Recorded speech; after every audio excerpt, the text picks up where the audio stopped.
My name is Rachelle Smith, entrepreneur, professional speaker, and author. Last time, I highlighted the importance of authenticity in terms of increasing your overall life happiness. This time, I want to highlight something that is so important, and if you really want to be happy, you will discover, embrace, and pursue your life purpose. And folks, there's a lot of different ways that people get at this same question, and I ask you the question, do you know what your purpose is for being here on this earth? Do you know why you were born? Other people may say, what's your life mission? What's your reason for being? What's your life assignment? There's various different ways of getting at the same question.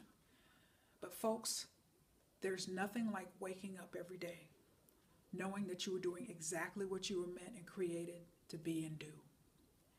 And so many people, multiplied hundreds of millions of people around the globe, are living miserable lives because they're trying to live and trying to satisfy some type of external standard, whether it's society says you should live here, have this kind of automobile, live in this neighborhood, have this job title, make this much money, and whatever. So fundamentally, I'm a nonconformist by nature, and I talked about living an authentic life last week, and I've been guilty of trying to satisfy society's fickle standards in my earlier years. But fortunately, I've come back to reality, come back to Rachelle, so to speak, and I'm living my best life now because I'm pursuing my life purpose.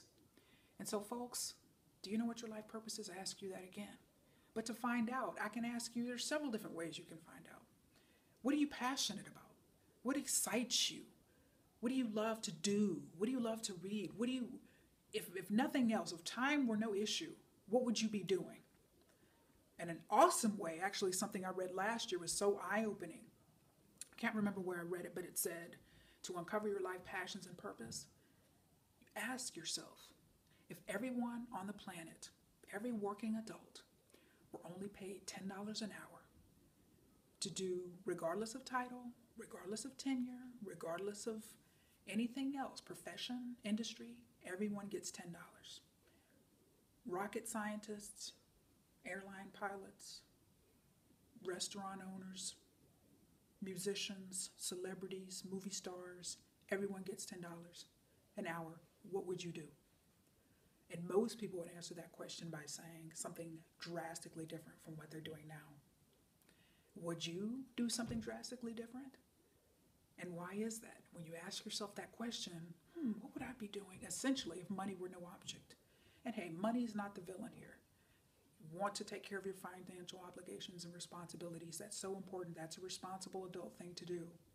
But unfortunately, money is just one of many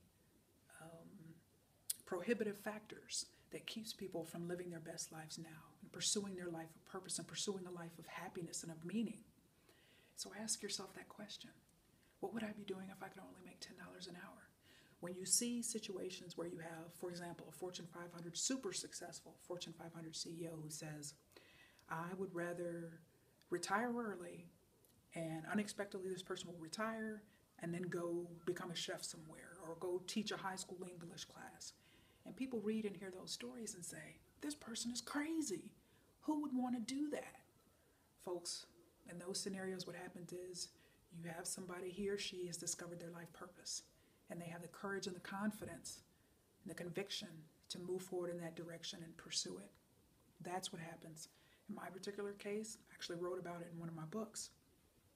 Was in the corporate world, started out in marketing in Minneapolis, then moved to Detroit and started out in pharmaceutical sales, and then moved on up into biotechnology sales. Wonderful years, certainly all shaped and prepared me into the person I am today. But I woke up one day and was like, there's got to be more to life than this. I was doing very well, and to be quite honest, my life would be so much easier now if I were to go back to the corporate world. Let someone else be responsible for everything. Whereas my current path, I'm responsible for everything. But folks, it is absolutely positively so rewarding to wake up every day knowing that you're doing what you were meant to do, that your skills, talents, passions are all lined up and you're pursuing them each and every day. Okay, and if you look back on your life and ask yourself, have any of my life experiences prepared me to pursue my life purpose? You may not be pursuing it now, but ask yourself.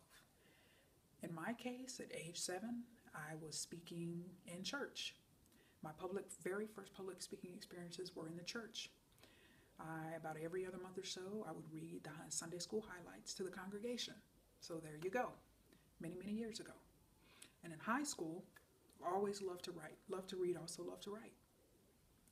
One of my best friends back at Seoul American High School in Korea, we were all in high school, and remember back in the day, it was cool. I'm sure now the people now have text messaging, so they text each other in class or all of that. But we would actually pass notes to each other, write little notes, and then pass them to our friends. And each and every note, regardless of who it was to or who it was from, always started out with, "Dear so-and-so friend, what's up? I'm in so-and-so's class, and it is so boring." I swear, like every note started out that way.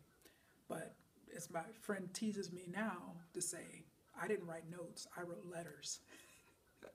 And this friend pointed out to me that you were actually being prepared then to write, to have a writing, to be a writer, and I absolutely love writing and making a difference and inspiring people through the written word as well as the spoken word.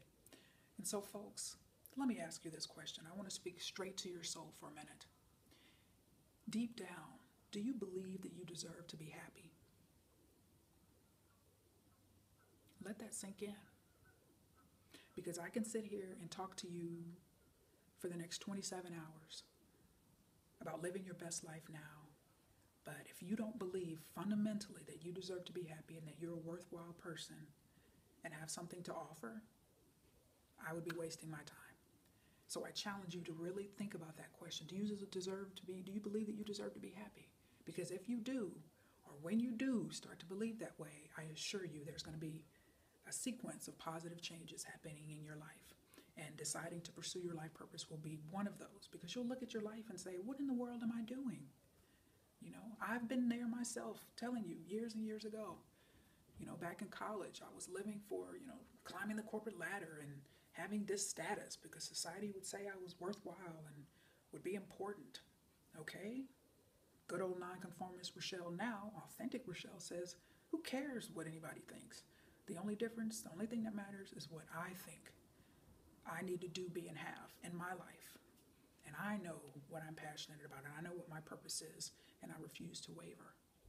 But folks, you've got to believe you deserve to be happy, because there's nothing greater than just waking up every day, loving your life, being happy. Actually, here in Michigan, I have a personalized license plate that spells out L-U-V-L-I-F, L-U-V-N-L-I-F, love and life. And that's truly my life philosophy, folks. But I want other people to love their lives, but I can't do it for you. I can't nudge you enough to get you to believe that you deserve the best in life, that you deserve to live a life of passion and of purpose, and that you too can become a world changer and a difference maker in the world. But folks, it truly, truly, truly starts with discovering, embracing, and fulfilling your life purpose. So I challenge you to do just that, and you will experience a level of happiness that you never knew was possible. Thanks so much for your time. Make it a wonderful day.